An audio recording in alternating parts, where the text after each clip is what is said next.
आता पुढे पुढे त्यांना माहित पडेल कोण संपणार कोण नाही. हे जनतेच्या हातात असतात. कोणाच्या माणसाच्या हातात नसतात एक. आणि दुसरा, जे मी आमच्या पार्टीमध्ये जे बोललो होतो अस्तींचे साप, त्याला माहित नाही अस्तींचे साप कशाला म्हणतात. त्याला तसं तर काही कळतच नाही. दुर्भाग्य या गावाचा तो निवडून आला. एक अस्तींचे साप म्हणजे इनर आमचे जे आमच्या पाठीमध्ये राहून जे आमच्या विरोधात गद्दारी केली त्याबद्दल आम्ही बोललो. त्याला ते पण कळत नाही अस्तींचे साप काय म्हणतात, कोणाला काय म्हणतात. एक आणि कोणी कोणाला संपवणार, मी तुमच्या माध्यमातून सांगतो की लवकरच माहित पडेल कोण संपवणार आणि कोण राहणार राजकारणात. 25 लोकांना शब्द दिला आणि मी एकाच व्यक्तीला शब्द नाही विष्णू पाटील. हे तर हाच मूर्खपणा आहे ना त्यांचा. हे बघा, जोपर्यंत रिझर्वेशन निघत नाही तोपर्यंत कोणी त्या भाषा करू शकत नाही.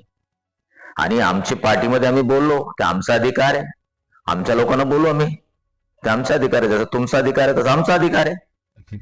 आमच्या मी बोललो खासदारांना 25 लोकांना हे करा.